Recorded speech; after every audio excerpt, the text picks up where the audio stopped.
Pues qué gusto verles de nuevo, qué bueno que estás invitando a tus amigos, a tus amigas para que se incorporen a las reuniones en las casas. Las ramas, como les decimos en árboles, a los grupos en casa, puesto que somos árboles. Y recuerda que este es uno de los propósitos de las ramas. No solo que crezcamos nosotros espiritualmente, sino que invitemos a otros a incorporarse. Aprovecho también para recordarles que otro de los propósitos es multiplicarse. Es decir, que habiendo alcanzado ya cierto número de asistentes, la rama se multiplique en otra que pueda seguir alcanzando a otras personas en otra parte de la ciudad. Las ramas también tienen como meta producir líderes que se preparen en un discipulado para que puedan hacerse cargo de las nuevas ramas. Recuerda que la meta de Jesús es producir líderes como Él, que puedan influenciar positivamente a otros en sus respectivas áreas de trabajo, en la escuela, en el vecindario, etcétera. Pero para poder hacer esto se necesita que entre todos los demás conceptos que hemos estado revisando, uno muy importante, como lo empezamos a ver la semana pasada, es el espíritu de revelación. La revelación tiene básicamente tres metas. Una es ayudar a entender cuál es la imagen de Dios en ti mismo y el propósito que Él tiene para ti. Dos, ayudarte a entender cuál es tu herencia en esta vida y en la próxima. Tres, ayudarte a entender cuánto poder ya tienes, el poder de la resurrección. Es decir, que todos los argumentos que la muerte usa ya han sido derrotados. Pero queremos seguir platicando un poco más de revelación esta semana en este sentido. ¿Qué es lo que produce revelación? Por ejemplo, si tú necesitas manzanas, ¿qué debes de hacer? ¿Quieres manzanas? Claro que una respuesta es pues voy y las compro, pero si quieres tener manzanas a la mano, pues tienes que plantar manzanas para poder tener las manzanas ahí mismo en tu casa. En la vida, en términos generales y en forma particular en el mundo espiritual, muchas de las cosas que queremos son el subproducto de otras. Por ejemplo, un manzano produce manzanas. En la Biblia algo nos indica qué produce el espíritu de revelación. Como en la congregación que la gente dice, wow, el ambiente se siente tan tremendo aquí, se percibe tanto la presencia de Dios mientras estamos alabando y adorando, y precisamente eso es lo que sucede. Por ejemplo, cuando alguien está hablando bien de ti, como que te empiezas a acercar a ver qué están diciendo de ti. Y es por poner un ejemplo, pero así es como pasa con Dios.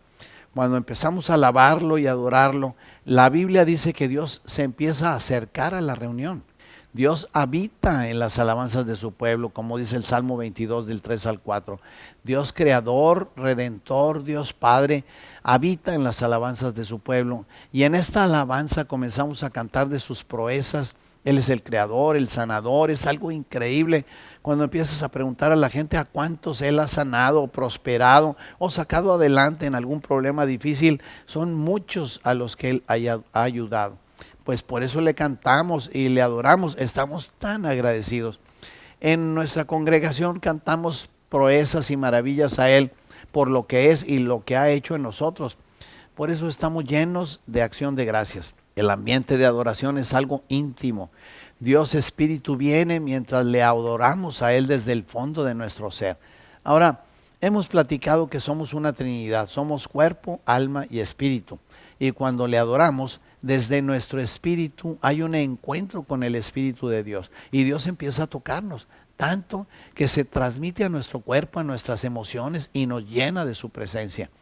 Juan 4:23 dice que Dios busca adoradores para adorarlo en espíritu y en verdad. Y esa palabra busca, fíjate, normalmente yo soy el que estoy buscando a Dios, pero en este pasaje dice que Dios anda buscando adoradores. Wow, si soy un adorador, si desde el fondo de mi ser comienzo a levantar mis manos y a agradecer, a entregarme a Él, pues va brotando como una fuente dentro de mí. Y en esta acción se empiezan a cambiar los papeles y Él me empieza a buscar. Lo empecé buscando yo, pero termina buscándome Él. En el Salmo 149 nos dice que la adoración verdadera es la que nace del otro lado de mi garganta, de en medio de mí, del fondo de mi ser. Es el tipo de adoración que impacta al Padre. El Salmo 22:3 nos dice, pero tú eres santo, tú que habitas entre las alabanzas de Israel. Cuando nosotros alabamos al Señor, hay una tremenda presencia en la congregación. Literalmente Dios viene y se sienta en una silla, es decir, en un trono. Así que Dios empieza a gobernar. a sanar enfermos, el corazón, a dar respuesta a las oraciones, etcétera. Pero esto nos lleva a una conclusión. Adoración tiene como subproducto la revelación. Esa es la razón por la que debemos de darle el espacio, el tiempo suficiente a la alabanza y a la adoración. Esto sucede si estás en tu casa solo, o en las ramas, en las casas o en la congregación. El espíritu de revelación viene y empieza a mostrar cosas, a sanar.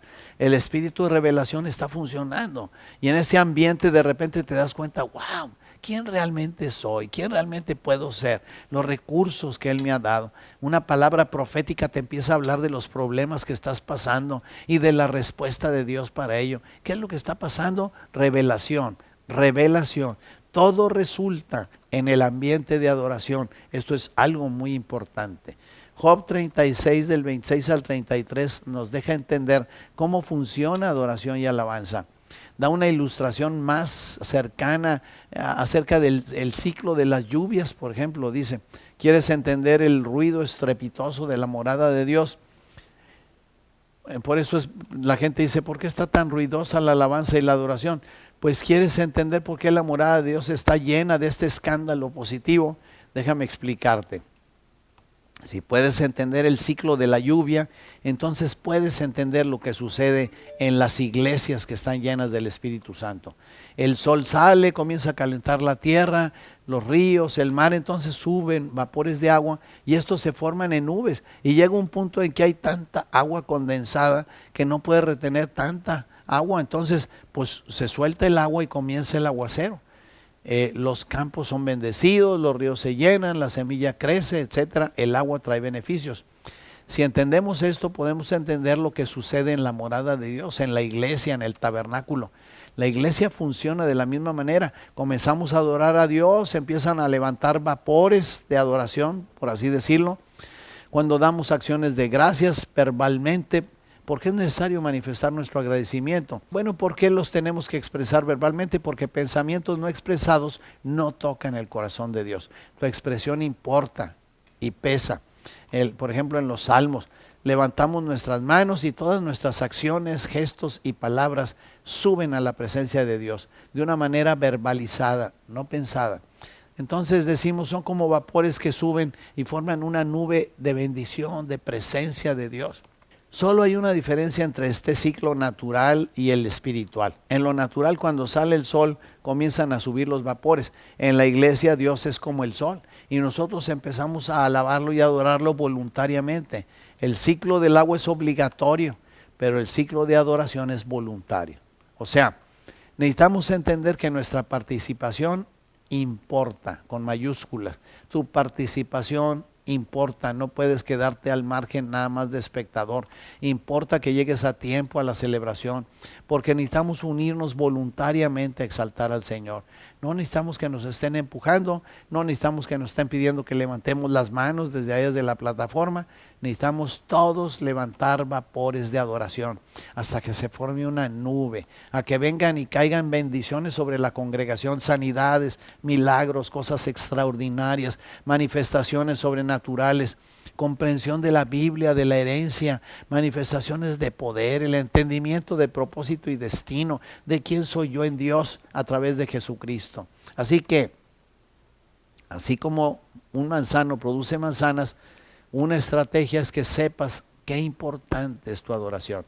Si no entiendes esto, si no entiendes que adoración provoca revelación, entonces te privarás de ciertas cosas, no porque Dios quiera, sino porque tú te estás limitando. Lo que pasa es que cuando hay un ambiente de adoración en la casa, entonces revelación sucede y en ese momento todo es posible, todo es posible. Un último pasaje, Juan 12:3. Jesús llega a la casa de un fariseo. Entra una señora con un frasco de alabastro, muy caro, ve a Jesús, se le acerca y comienza a llorar.